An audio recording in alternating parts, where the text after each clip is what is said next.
All right, everyone. Thank you so much for joining us. I was laughing backstage because it cracks me up every time LinkedIn sends me a pop up notification. Chris Hennessy is live. So I did a thing, and I'm like, no shit, Karen. I hit the go live button. Thank you for that. So, anyway, thank y'all for joining us. This is So I Did a Thing. We've already got some people showing up in the chat. Julie is here. I'm excited about my guest tonight, y'all. Like, he cracks me up every Friday with his obituary post, and he does more than just obituary stuff. But whenever it makes you stop and think, like that's the kind of obituary I want is like this dude, like just all the crazy stuff. People, it's not this solemn, you know, survived by two parents and six kids and 27 grandkids. It's like funny kind of stuff. Um, so yeah, hey Andrew, how's it going, man? From San Fran, baby. Where the snacks at? KDJ is joining us. I'm gonna go ahead and bring Michael out before I get too caught up in these comments because otherwise I'll forget about him. What's going on, Michael?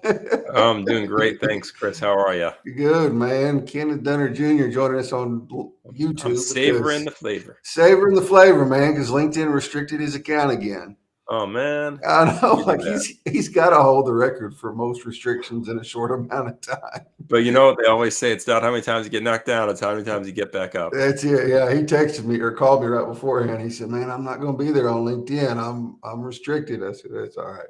No, Kenny, I did not forget to shave. I am growing this bad boy all the way out, You going ZZ Top on us? going ZZ Top on us, man. Yep. And I've noticed the longer it gets, the more gray is there. Like when I kept it really trimmed and clean, like it didn't show up that bad, but man, my That's beard's why. almost. That's why mine is so short. I know it. It has me kind of rethinking it all, but I've already committed to it. So anyway, so cool, man. How's it going? I'm doing great. Just my family and I just got out of quarantine the other day, so doing great. Yeah, everybody make it through it all right. No. Yeah, mild symptoms, but a bunch of us tested positive, so we had to do the right thing and stay inside. Yeah, Fortunately, we absolutely. homeschool our kids, so it wasn't as difficult. Right, and they were like, "Dad, gummit." Did y'all make them do school while they were quarantined? Pardon me? Did y'all make them do school while they were quarantined? Yeah, they were feeling fine. I mean, Oh, my, okay. my, my one daughter had a fever for about a day or two. The other two felt a little under the weather, but other than that, it's been pretty easy. We're actually hopefully going overseas on a trip in a few weeks to Dubai, so we're kind of Okay. happy we're kind of happy we tested positive now. So Right. less is the chance that we'll test positive in a few weeks. Right, exactly. What's up, Mate? Mate's just getting over it too. Jacob Roy is here. He's popping, man. What are y'all going to do in Dubai? Is it just a vacation? Is it business? So my wife's going for work. She's a weight loss and wellness coach. So she's got a Okay. conference, and we were hoping to do just a couple vacation. We haven't done that in a few years, but we didn't really have anybody to watch our kids, and we found ridiculously cheap flights from here in Orlando. My wife got a really good deal on Airbnb, and we said, we homeschool the kids, so let's do this. Cool. Awesome. I just checked your page and you were live there too. I wanted to make sure the pair actually paired. So that was working. So tell us, dude, just kind of an icebreaker, an intro kind of deal. Tell us what you were telling me backstage about how the Friday obituary post got started. Because that's like one Okay. of the highlights of my Friday, like that. And like whenever Liam Bagnall would do Sing for the Cause on Friday, and Brett Crawford's dad jokes. Like those were the things I always looked for on a Friday. So tell us But how I that gotta got say, started. so I don't know if you know. I assume you know Louis Colombo. I do know So Lewis. Yeah. a few weeks this past Friday, I clicked on Lewis's page. I thought I was clicking on Brits, and I didn't see any dad jokes. I was like, "What? Where are the dad jokes?" Anyways, so background of the obituaries. Figured I'd do a little background about me, so people know why I post obituaries. So my company Inherit More helps people who have lost loved ones to find and receive their inheritance.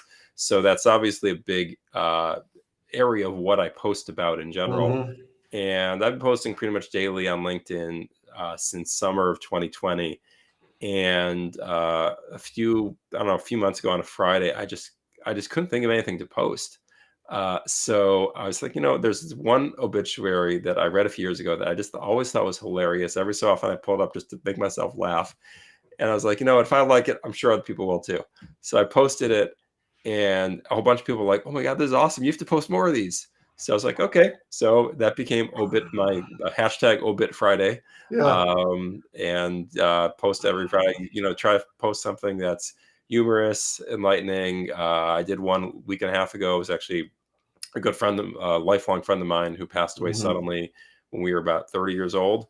Hmm. And it was the anniversary of his death. So I posted that, and actually Yeah. it's gotten the most feedback of any of the obituary posts I've done so far. Yeah, I remember that one. That was a good one. And that was a good way to pay tribute to him, to do that on Yeah. the anniversary too. Yeah. So I think it's just cool to do that because, like whenever I had Brandy on a couple of weeks ago, we were just talking about how death is a normal part of life and it doesn't have to be this somber, depressing sort of thing. I mean, it's sad you lose your loved ones too, but I mean, why not? Speaking of Brandy, you don't look a day older than 27. Is that what?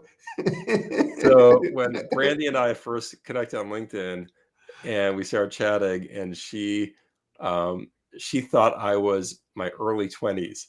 And Really? I'm like, I'm 51, and I took it as a big compliment. That's kind of become our running joke since then. Uh, That's awesome. That's a heck of a compliment. yeah, exactly. It's the shades in your profile picture. That must be it. That's what it is. So, man, just tell us a little bit about what you do and how you got into it and how you became the inheritance investigator. I see you're not wearing an Inspector Gadget hat, so I'm not really expecting anything to come Uh, popping out of your head, which is kind of disappointing. Yeah. What's up, Gabe? yeah. So going back, I started my professional career as an attorney, and then early 2000s, about 2001, started a company called Assets International, where we would find, and we still do, find money sitting in government treasuries and what's called unclaimed property or other government treasuries. And we find money, and then we go find the owners. So it's very much a "don't call us, we'll call you" type of business. Mm-hmm. Except we do have some large entities, but we mostly we find the money, then we go find the people. A few years ago, the American Heart Association, which is one of our clients, that we do repeat work for, called us. Said, we got this letter from this court in Ohio that some woman died. She left her entire estate to us in her will, and we know nothing about her. Can you find her assets for us? So we looked into it, and she actually left a good amount of money behind. And that just got my entrepreneurial mind thinking, is this a common situation where someone dies and the beneficiaries of the estate I'm sorry to find my money, honey, I'll find it for you if I can. Yeah, right. Beneficiaries of the estate either don't know where the assets are, or they just don't have the time to deal with it. They don't, or Mm-hmm. they're grieving and they don't have the emotional bandwidth to deal with it. And we realized there's nobody out there providing that service for the people like that. Mm-hmm. So we created this subsidiary called Inherit More, and that's really the focus of my work. Okay.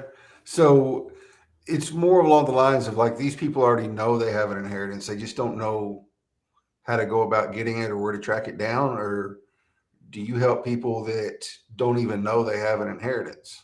So in some cases, people are just, it's guesswork. So we always will do um, an intake interview with someone when before we take them on as a client, because Mm-hmm.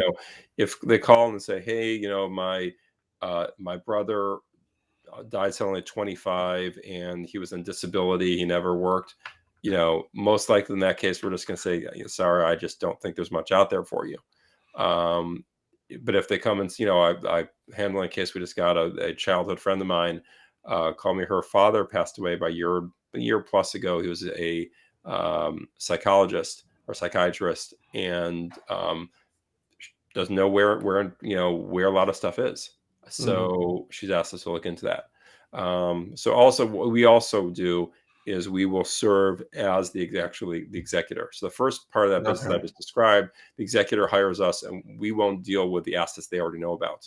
But we Mm-hmm. can also, if the family might say, we just want you to just handle everything, handle the sale of the house for us, handle, selling off the jewelry and the stuff, whatever it is, we can do Mm-hmm. that too. Yeah, I'm the same way, Carl. Show me the money, baby. Hey Maria. Maria will be on next week.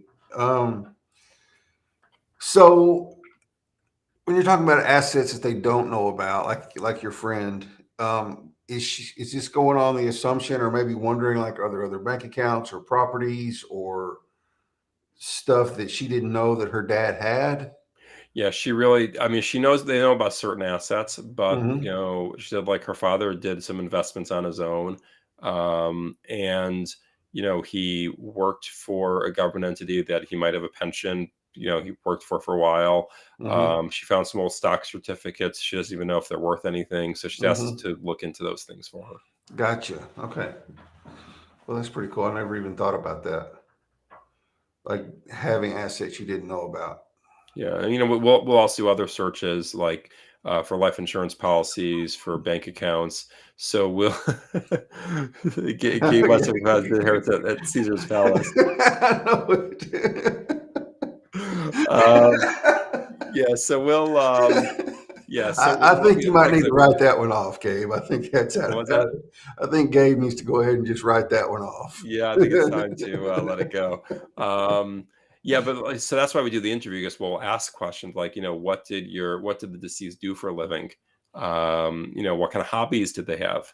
These are questions we ask that we might delve into things, or we hear they did something. Oh, that's interesting. Where'd they work?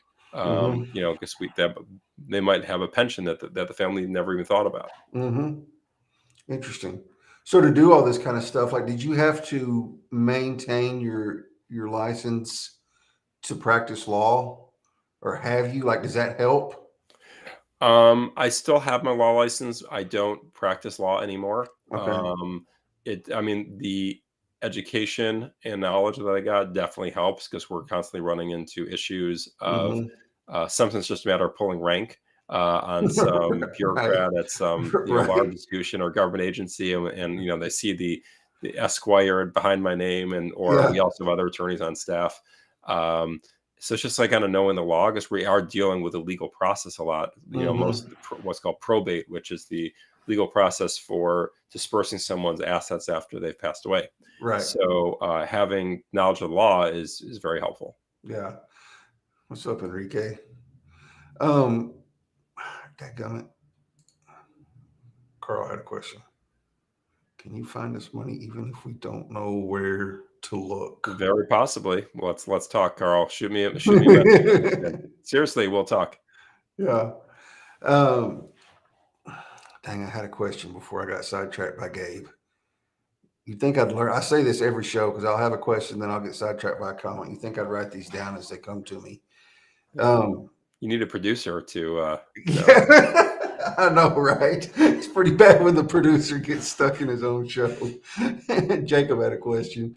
Government site So said letting the check accurate, like unclaimed So it funds. really depends on the state. A lot of states will take some remove listings of money already after claim has been paid or a claim has been made, which means the money might still be there because somebody else with a similar name might have lodged a claim and then they take it off the website for a while. Some don't take it off until it's been paid out. Mm-hmm. So it never hurts to, even if you don't see it on the website, you can still contact the state unclaimed property office and ask them to run a check for you.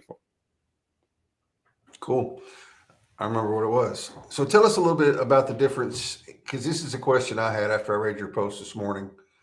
Like the difference in, was it an executor tax or an estate tax, and what was the two type of taxes you talked about in your All right, post? okay.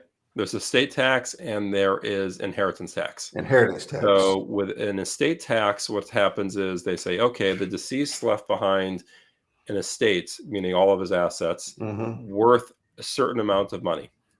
So under for some states, as well as Washington D.C. and the federal government, it says, okay, we're going to assess a tax against that value that the person left behind, and it's going to be a certain percentage of that gross value.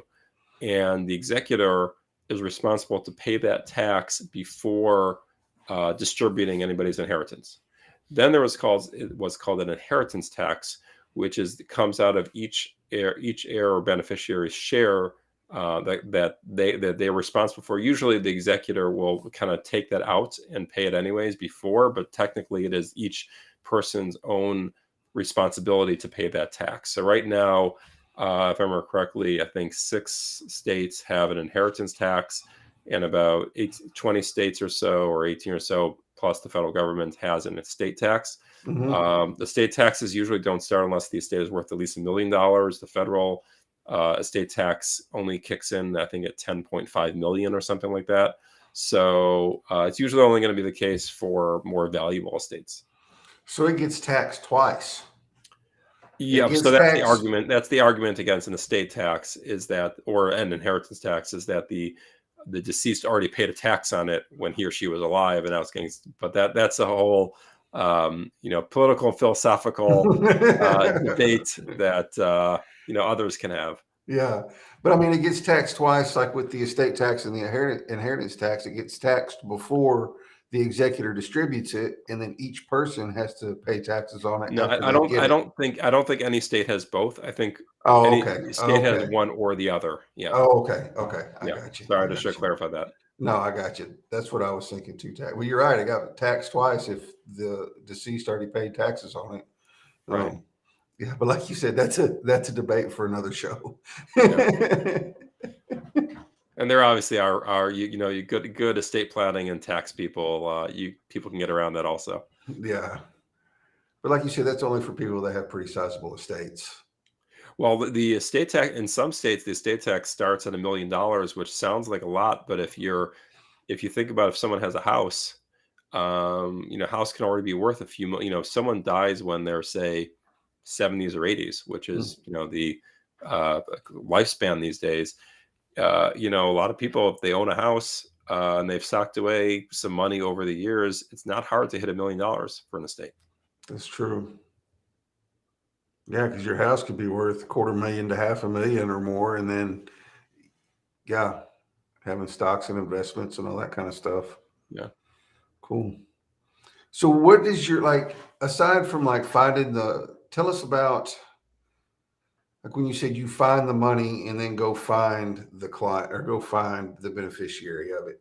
So what does that mean when you find the money? You're looking at just different unclaimed money, and then you take it upon yourself to go look for the beneficiary. Right. So we will get lists from government agencies of the money that they're holding, and we'll go after obviously the larger value ones, partly because it's just, we work on a contingency or percentage basis. Sure. So frankly, we can't afford to chase down all $100 here, $200 there. It's just not worth it. Right. Yeah. So, so I see some of the questions in there. Yeah. Yes, Jacob, I was thinking about that. I know people in LA we have friends who moved out here to Orlando last year who, sold their little house in LA for, a few $100,000, or actually more than that. It was probably in the high 6 figures that they sold it for. So, wow. Yeah. Dang, maybe I need to move to California before I sell my tiny house, Jacob, because I don't know if you know this, Mike, but I bought a 12 by 32 shed and finished it out and turned it into a tiny house, and that's what I live in. So a shed in California might be the way to go. Yeah, the problem is you need to, even if you could transport your little shed, you need to buy the land to put the shed on. Right, and then I'd go broke. Oh man.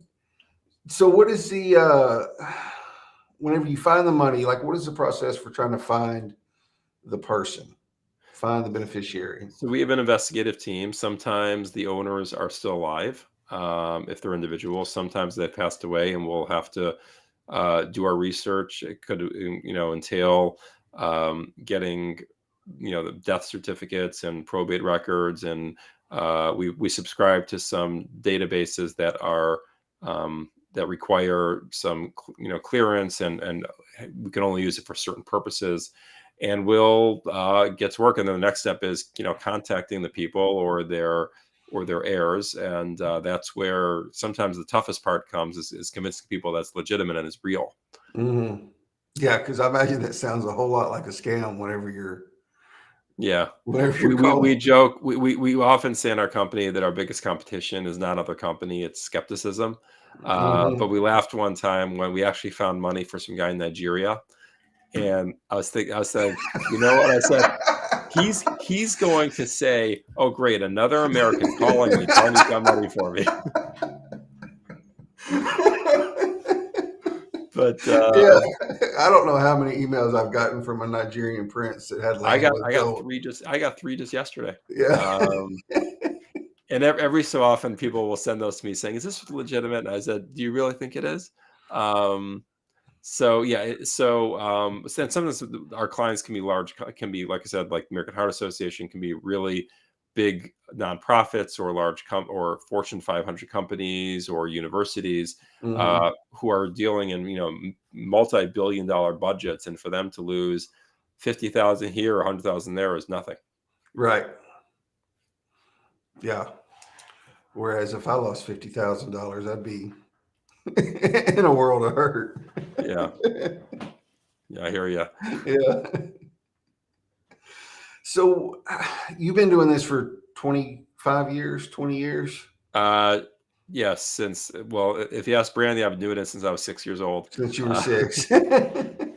So what is like, tell us, you have any like strange stories that just stick out that make you scratch your head or make you laugh or make you go, what in the actual hell is this?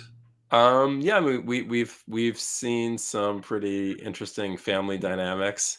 Yeah. Um, yeah, I mean, we've had some where, I'm trying to remember the exact situation. Basically, the I'm going to mess up the whole chronology, but basically, the person who died, her ex-husband wound up inheriting because he had married his former daughter-in-law. So the way an inheritance went was from the woman who died to her son, to his wife, to then her second husband, who was her former father-in-law, who had divorced the wife. If you follow the whole chronology, and Wow. the family was not happy about that, but the law was what the law was. We had to follow. We couldn't just disperse to anybody we wanted to. We have to follow the law, or if there was a will, we have to follow that. Yeah. But we've had situations where, we've had homeless people who have inherited money, who've inherited, tens of thousands of dollars that somebody left to them. Wow. And that's probably a game changer for them. Oh, I mean, yeah, How do we've you had track down some a that homeless literally they person? were able to get off the streets and get Yeah. themselves, and sadly though, some of them burned through that money pretty quickly. Yeah. Um, but it's, we've seen some really uplifting stories. We've seen some pretty sad ones. We had Mhm. one where the family, we were working with a woman to get her money, and she died. And I think the client called us at like 7 in the morning, said his mother died during the night, and wanted to let us know. I said, "We're really sorry." And he says, "Am I still gonna be able to? Can we get inherit this money?" And I was kind of taken aback, and I didn't want to question them, for the grief that they were going through. I just said, "Why don't you deal with the burial, and we'll talk in a few days." But it struck me as just very sad that that was kind of the first thing on their mind. Yeah, that leads right into what I was fixing to ask, is you probably run into a lot of that kind of stuff, don't you? Where the family kind of gets to all of a sudden there's a big chunk of money, and now you got people coming out of the woodworks trying to really say it's theirs or say it's theirs or say it's, you know what I mean? Yeah, we get that. Sometimes the fights though are when we're handling a estate, and they're fighting over the tangible items rather than money. Mhm. Because sometimes there's only one engagement ring heirloom to go around, Right. and 3 people might want it, and that's where things, sometimes the fights cost more in attorney fees than the actual item is worth, and Mm. it's just really sad. Yeah. What's up, Daniel? Thanks for joining, man. All the way from Maryland. I bet it's cold up there right now. Mm. So you're from Florida, Well, originally from Michigan. originally from Michigan. Did you? I've been in Michigan. I was a Michigan resident for my entire life, and I went to college and law school in New York. But Michigan resident my entire life, and then in November of 2020, we came down to Florida for what we thought was going to be just 6 months, just to escape a Michigan winter. Mhm. And after winter passed, my wife and I said, why would we ever want to spend another winter in Michigan? So we just sold the house and decided to stay down here in Orlando. That's what's up. I'd love to live in Florida, man. Like just because all the fishing and hunting down there. I watch a lot of guys on YouTube that fish the salt water on both sides of the state. Yeah. And it just looks like a place I would absolutely love to live. So come on, bring that shack of yours over here to Florida instead of California. Right. Yeah, exactly.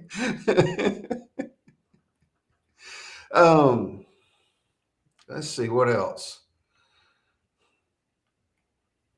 I'm going to have to start writing questions down, dude, because I think about them during the day and I don't write them down thinking I'll remember them. Tell us about the Inheritance 101.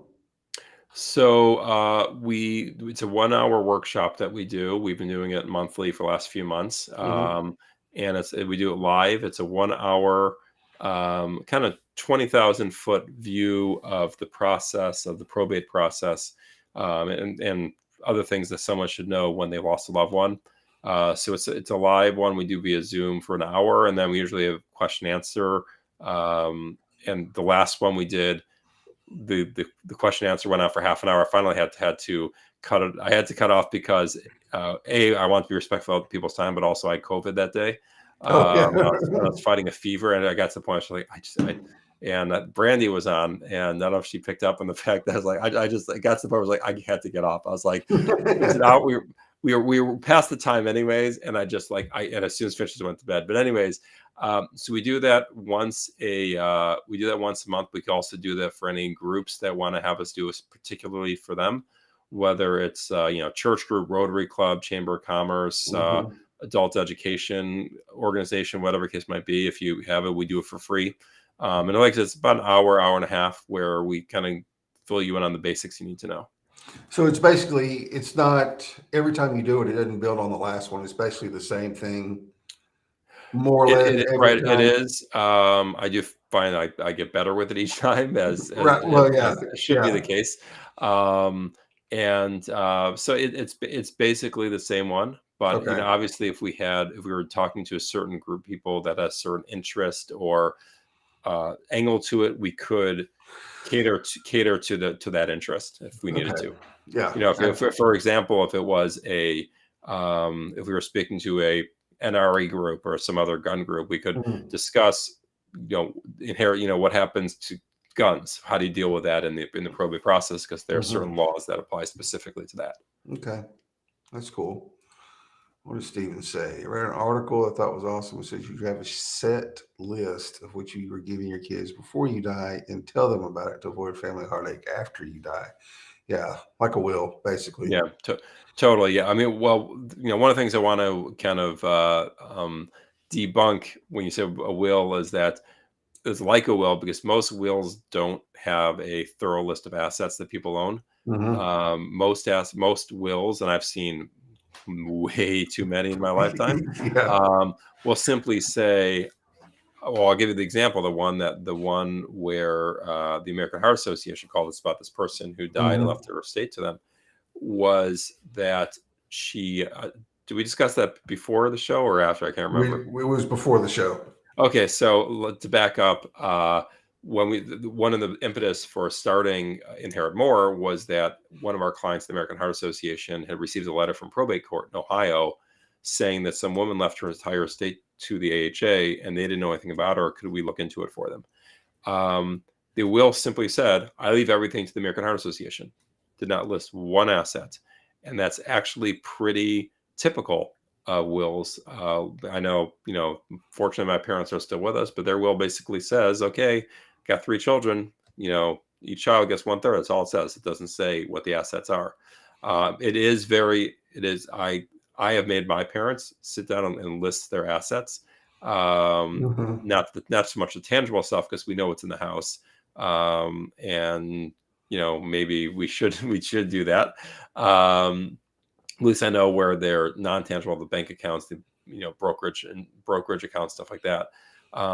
Some families do, instead of the deceased leaving a list, is they actually do either before or after death, do a draft, and they each go in and go, okay, you pick the first item, You pick the next item, and you go around in a circle until all the items are everyone's got their color Post-its, Hmm. and they go around putting their Post-its on stuff.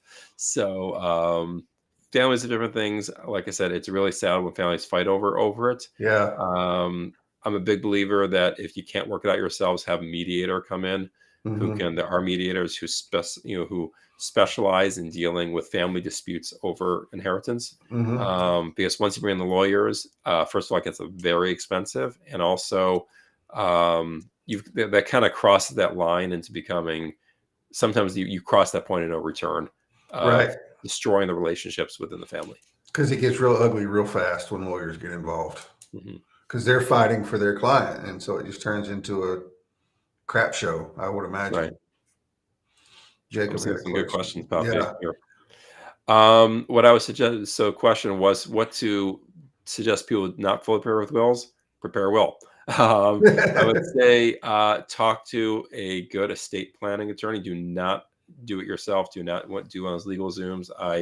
Um, I don't I don't make a buck off of so who's preparing your will or not. So I say this as just someone as I legal Zoom and those other will in a box type of thing is a terrible thing. Yeah, you're going to save yourself a few $100s, maybe even a few thousand, but trust me, um, estate planning, if you have even more than say, you know, tens of thousands of dollars, you're getting even the six figures, which like we said, is not that much when you consider everything. Hmm. Um, you might save yourself some bucks now, but trust me, your heirs will be paying a lot more probably in taxes and other things that they could avoid because even where there's no estate tax or inheritance tax, there are other things to take into account. So you really want to have someone who knows what they're doing. Um, I know a lot of attorneys around the country. So if you are looking to have someone do your estate plan and you need a referral, please let me know. And I could probably point you in the right direction, refer you to someone good. Cool. Brandy had a question too.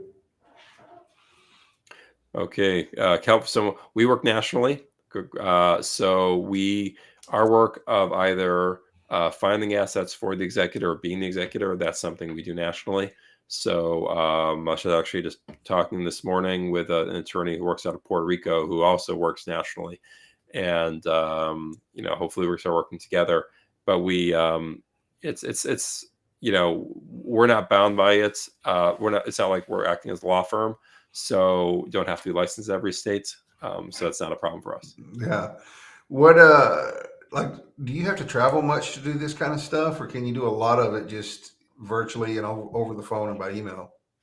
We do a lot of it remotely, but there are sometimes, especially if the person has just recently passed away, and we really want to get into the house and look around because one of the first things you want to do is to look around the house. We want to see, what kind of paperwork is there, like account statements or whatever we can. So we really do want to get into the house as soon as we Hmm. can. But in terms of being, once that's done, it's not a problem. I mean, even before COVID, I was executor of an estate in California. Hmm. And then we wound up finding some real estate in Nevada that the couple owned, and was able to handle. And the way it works in probate is done in the state where the person last resided, except for anything to do with real estate, including land, house, mineral interest. That the probate for those assets has to be done in the state where the assets are. Right. So we do a second proceeding in Nevada. I did it all from my office in Michigan, Okay. and had an attorney and one attorney in California, one attorney in Nevada handling the legal work and hearings, but I didn't have to go to either place. Cool. Yeah, it was nice. Jeff, that's not the kind of stuff you put in. That's Jeff Walliner. That's not the kind of stuff you advertise on social media, bro. Attorneys are needed for good stuff too. Yeah, no, I know. Stephen had a question. Does Ancestry.com make your job easier as far as? Definitely has for finding heirs of owners, of people. Um, we use a lot of different tools when we're dealing with an estate for someone and we don't know who the beneficiaries are. So Mhm. sometimes we use Ancestry, use a whole bunch of different sources. Sometimes it's just good old fashioned, getting out there. Sometimes go to a cemetery. because we want to see if if sometimes we pick up a case and nobody knows anything about the person who died. So first we find out who his or her parents were, and then we might go to the cemetery and say, okay, who are the parents buried next to, because that might tell us Mm-hmm. who relatives are. Mm-hmm. So I do get funny looks sometimes when I walking around the cemetery with a notepad or taking pictures of headstones. My funny story I like to tell is so Detroit, in case you're unfamiliar, is right across the river from Canada. Uh-huh. Windsor, Ontario, is basically a suburb of Detroit. And we once had a case where the person had originally been from Ontario, so I went across to Windsor to go look at the cemetery, and I was dressed in casual attire, khakis and a polo shirt. And I'm coming back through customs, and the border agent says to me, "So where were you?" I asked basic questions. Why were you there? How long were you there? I said, "Well, I was at a cemetery." And he looks at me, and again, I'm not wearing a suit and tie, which seemed kind of odd. So he says, "Well, what were you doing there?" And I said, "I was doing genealogy work." And he says, "Sir, please turn off the car and hand me the keys and open your trunk." I said, "Okay." So I did. He looks throughout the car. He looks under the car, comes back and says, "So where are your dirt samples?" And I said, "That's geology." And he sheepishly handed me back my keys and said, "Have a nice day."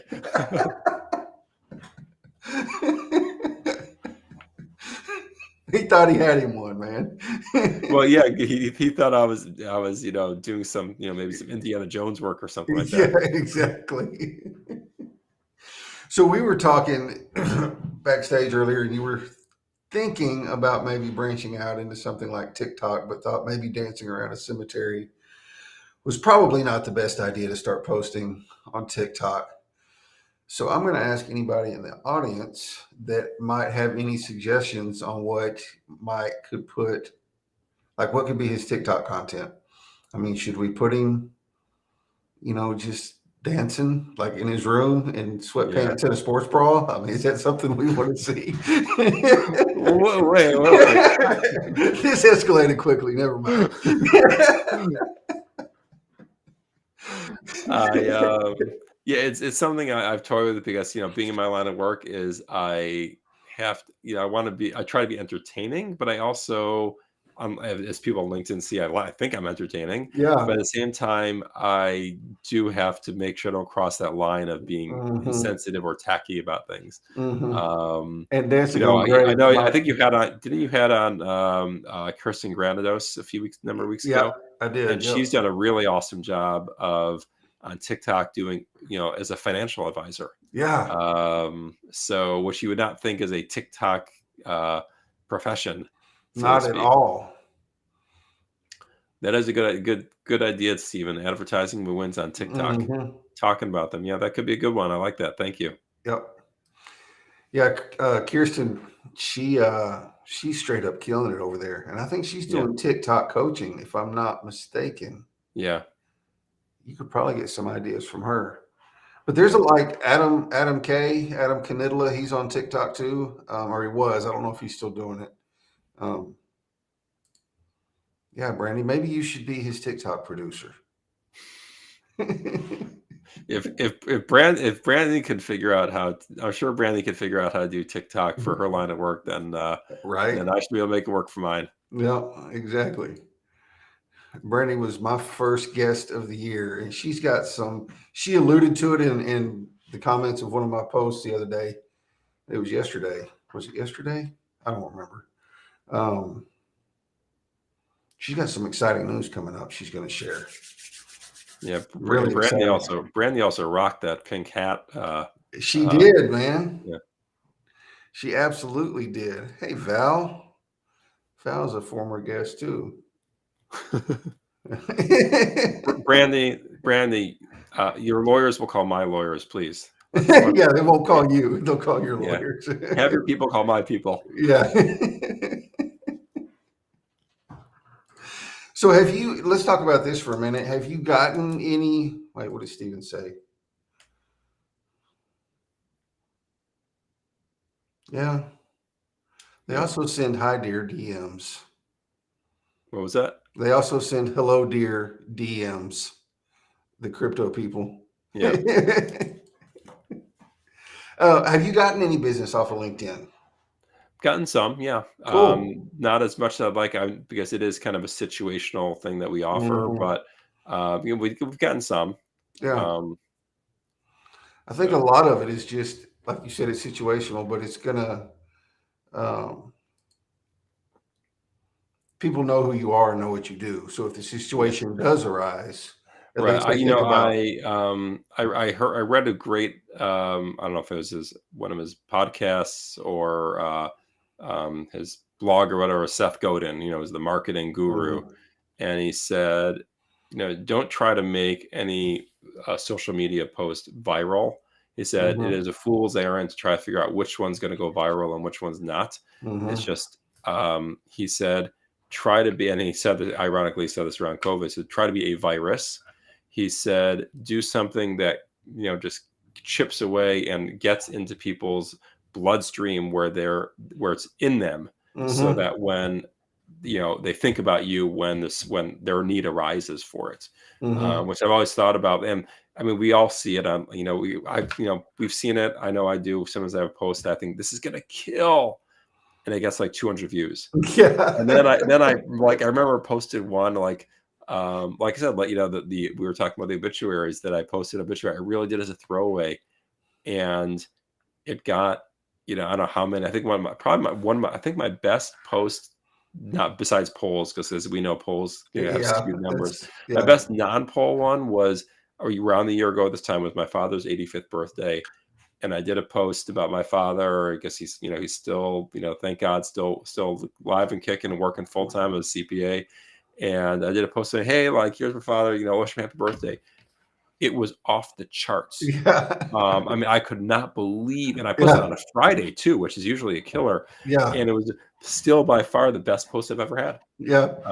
So like, I just thought, like, it was a nice thing to do, and I mean, my father was just blown away, like, people from all over the world just, wishing him a happy birthday, and it was just, you never know what's going to click and what's not. Yeah. And it's always like the fun stuff like that, Hmm. that in my experience do better than anything else. Like just something you do as a one off or something that's fun. Like the post, I did a post Saturday that was just really retarded. I was sitting in my chair and it just came to me something about Valentine's Day is less than a month away now. Just want to let all you ladies know I'm available or something. Like just really retarded. Like it didn't even make any sense, but it was Saturday. So I was like, what the hell? And Yeah, that yeah. sucker went, I it used to, went for a while. crazy. For a while, I was doing, video. I would do, instead of a written post, I would actually do videos, Hmm. like a 1 minute or so video. And the one that just, of all the videos that I did, that did the best, well, I said the two. One was, it was about, the laws of inheriting when someone has more than one spouse. And I have a shirt that says, polygamy, you can have your Kate and Edith too. Uh, and that killed it. And the other one was about the estate of Prince, the singer. Hmm. And so the house that we rented when we first moved down here, we divvied up bedrooms. It's a big house, and the room that got my office just turned out, like many Orlando houses have themed bedrooms. I Hmm. got the princess room, so it was all pink and purple. Uh, so I did, and that's why if you ever see my old posts, you'll see I always have white closet doors in the background, because that's the only non-pink and purple in the background. Um, and so, but that one post I did about Prince, I had the purple wall in the background, and I wore a purple T-shirt, and I interspersed different Prince song titles into the post. Okay. And so yeah, you're right. We got to have fun. Yeah. Yes, there are times to be serious, and but at the same time, you got, as I would say, if I had let the hair down, Right. Yeah, and I'm in the to same have boat. fun. Yep. Yeah, Exactly. You just got to have fun with it. yeah, Nobody like it. Nobody would remember you when the time came if all you did was post stuffy inheritance facts or law or different yeah, inheritance laws or stuff like that. Yeah. Especially if you saw my first like few weeks of doing videos, I cringe at how bad I was. I literally was. I would read and go. So the law when this happens is this, and it was like, and my hands Yeah, would be by my side, yeah, and a friend of mine said, "You are so much more energetic. Just pretend you and I are sitting across the table and you're talking to me in your videos. Use your hands." And once I did that, they got so much better. yeah. See, I quit doing video a long time ago, or recorded video, because I would do it like sitting right here, and I'd record it on Zoom, and then I wouldn't put any captions with it. I wouldn't put it over in Canva and do any kind Mhm. of fun stuff with it or anything like that. And they were really boring. I need to get back into doing that though. I just kind of spice them up, because it says, like, it lets people get to know who you are. Yeah. They can see your personality coming out, which is why I think people posting their TikToks on LinkedIn is just absolutely great, because it they've let their hair down on Yeah. the TikTok. You know what I mean? Yeah. Plus, it's got the background music and all that kind of stuff going. So Yeah. I'll have to talk about my wife is I told you before, she's a weight loss and wellness coach, and she kills that on Facebook. She started getting into Instagram and TikTok and doing reels and stuff like that, and she's getting mhm. a lot of traction. So but hers I think is a little easier to Yeah, shoehorn into that. definitely. Yeah, definitely. You don't have to worry quite so much about being respectful, or crossing any lines or anything like that. Exactly. Like you said, dancing around on somebody's grave is not exactly in good form. Well, it's funny is so a number of years ago, we were getting a lot of publicity for our first company, and we're getting a lot of different publications, especially in the Detroit area, were doing stories about us, and they had the standard pictures of me, sitting at my desk or looking over some documents, and then one publication, I met with the editor, and he was interviewing me, and he says, "Okay," calls me the next day, or his photographer says, "Okay, he wants to do a photo shoot in a cemetery." And I said, "What?" He goes, "Yeah, he wants to do cemetery." So we picked a cemetery, went, and the photographer and I were laughing the entire time, except when she was shooting the pictures, because I just said, "I can't have this glossy picture of me in a cemetery going." So, um, so if the pictures of me standing there, and actually one of it was so much more. People noticed it much more than the other publications we were in, because it was a eye-catching picture of someone standing in a cemetery. Yeah, but you weren't. Yeah. But yeah, Right but on. obviously, but the look on my face was this. What you would expect from somebody sitting in a cemetery. Exactly. Did anybody see y'all out there shooting? Like, were you joking any weird No, looks? we went to, like, in the middle of the week, it was, like, Okay. mid-afternoon, and it Yeah. was a big cemetery, so we made a point. I think there was, like, one family, there was one funeral hand going on, so we just went off to out of their way, Mhm. so, obviously, we want to be respectful of that. Right. Right. 100%. Well, cool. We are getting close to our hour. So if anybody has any more questions or comments or anything like that, now is the time. Next week, I have Maria Rouse. We're going to talk about just the power of networking. If y'all don't know Maria, she is in everybody's comment section. She Until they got rid of LinkedIn stories, she did not post very much at all. She started to post a little bit more, but she has something like 20,000 followers or something, just because she's literally everywhere. And like, she isn't trying for the numbers. She doesn't care about the metrics or anything like that, but she just has built this amazing community just by being supportive. So we're just going to talk about that side of LinkedIn, and how doesn't always have to be for business. You can meet some really cool people like Maria and just support the hell out of people, even if you're not posting. And who knows, like, she may need a network one day if she ever needs a job change or decides to venture out on her own, and she's already built that. She has that there. So Yeah. that's kind of the They're stuff. saying that your network is your net worth. Yeah, 100%, man. Like, Brandy's got it.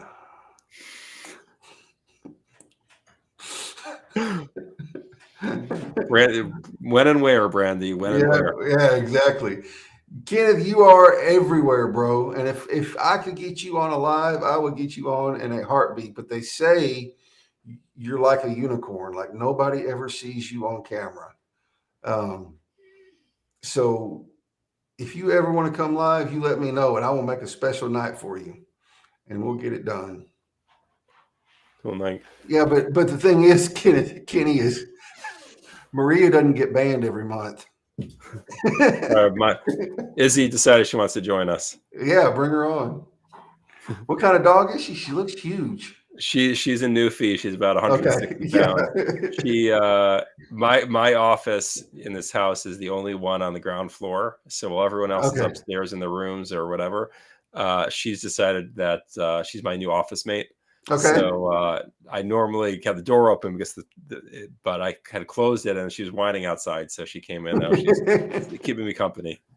That's one thing I'm looking forward to. Get Firebird Studios up and running and get it to where it's my full-time gig, is being able to work from home and have my dogs there with me, because I love my dogs, man. They're like my kids. Yeah. How many you have? 4. Thank you, Michael. Man, I hadn't seen you in a while, dude. Where you been? He used to show up all the time. Yeah, I've got 4. I have 1 full-blood pit bull, 1 half English bulldog, half pit, 1, I don't know what he is. He's a pit mix, but I don't know what he's mixed with. And then 1 that's a little bitty 12-pound mutt that was a rescue. Yeah, we also have a Bernedoodle in addition to our newfie. A what? A Bernedoodle. Is that the same? Part Bernese Mountain Dog, part Poodle.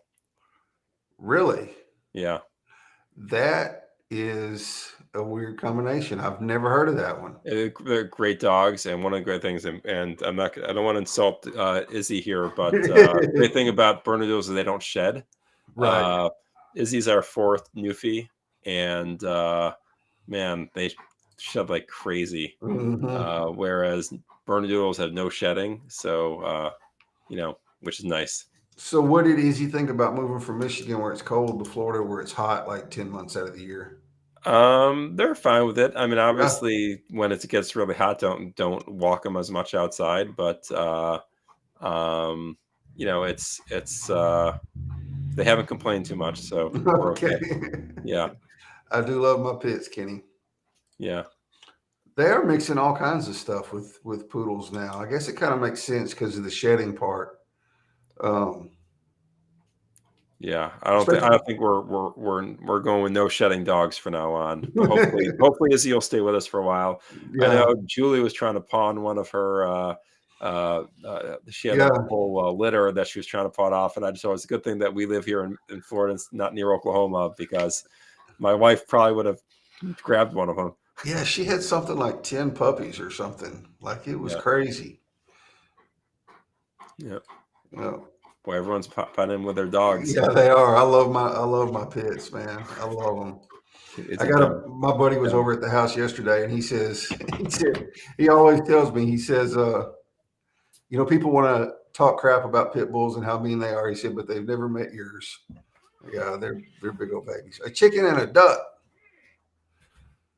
What? We once got chicken and ducks. We got eggs and then hatched them in our house. And gotta say, the chickens were kind of nasty. They are nasty, man. I had chickens. The last one finally died. I think she got hit by a car because I saw her on the road last week.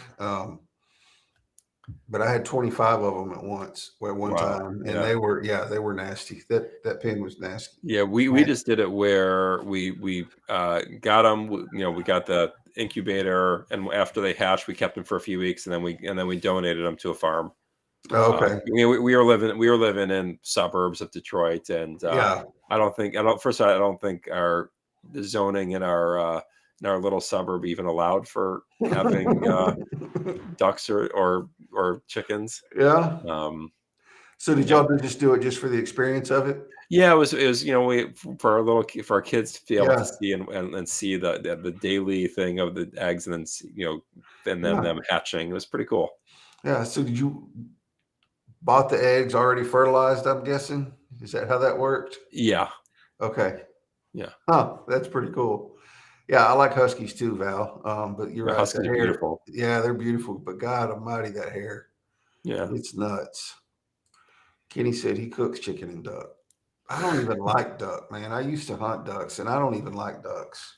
I find eating duck is too labor intensive. It's, like just picking off a little bit, just, you know, I don't like to have to work that hard. Yeah, no, there's not much meat on them, and like all we did when we were hunting them was we just cut the breasts out of them. Like we didn't even try to pluck them and skin them and all that. We just cut the breasts out of them and then filleted the meat off the breast. You know, Ha ha ha ha. I wish to live in a world where people don't question the motives of a chicken when he crosses the road. I know it. I mean, this is MLK Day. I mean, right? Let's just. Exactly. I judge a man not by the color of his skin, but the content of his music collection. Right.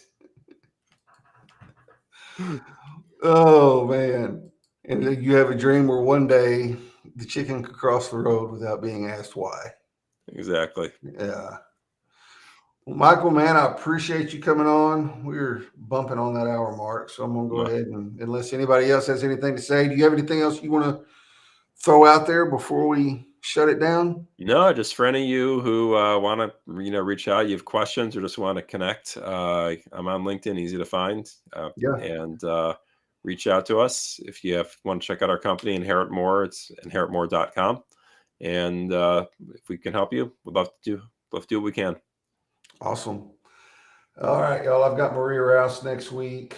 I haven't received confirmation from him yet, but I'm supposed to be doing an Ending the Stigma next Wednesday on the 26th with a buddy of mine that I did a lot of time with. He got out a year before I did.